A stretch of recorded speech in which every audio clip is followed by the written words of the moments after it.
قرغیزستان و تاجیکستان میگویند که در رابطه با ماجرای مرزی به سازش رسیدند.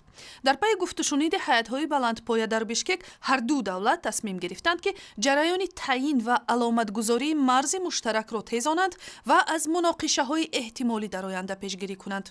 نیروهای ایلاوگی عقب کشیده شده کار گروه‌های تعیین و علامتگذاری مرز قرغیزستان و تاجیکستان فعالتر می شود.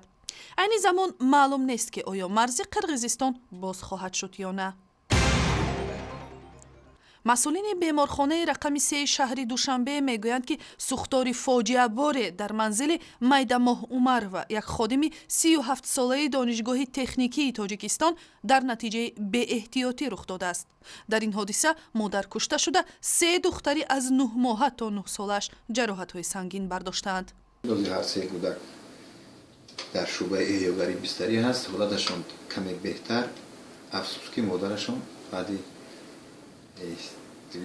یک شبانه روز افتیدند. مطبوعات داخلی با تکیه به وضع خانوادگی میدماه عمرова میگوید که احتمالاً مشکلات سنگین خانوادگی باعث دست به خودکشی زدن این زن شده است.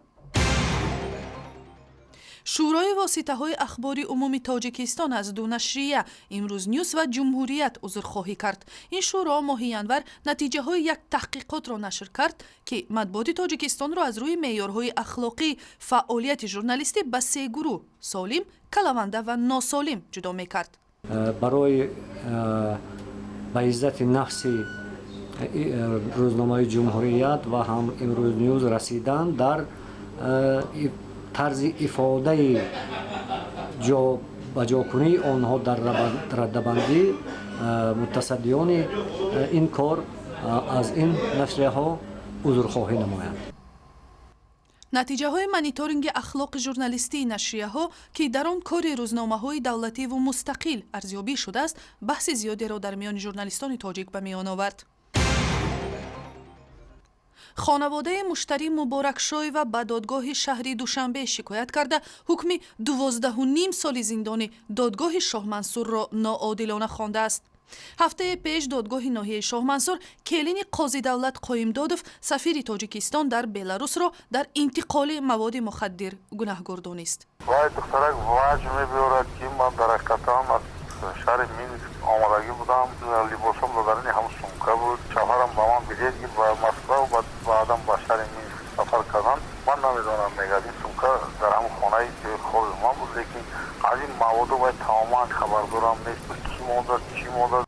مشتری مبارکشای و ماه سپتامبر سال 2013 هنگام کوشش پرواز به مسکو در فرودگاه دوشنبه با اتهام انتقال 2.5 کیلو هروئین بازداشت شد. نزدیکان خانواده میگویند که از آغاز تفتیشات مشتری به بگوناهی خود اصرار ورزیده است. در ولایت سوخت مرحله اول آزمون نشانی خوجند به پایان رسید. از بین 100 طرح کمیسیون 30 طرح را به دوره آینده آزمون راه داده است. در این آزمون رسومان نورس و کسبی اشتراک کردند.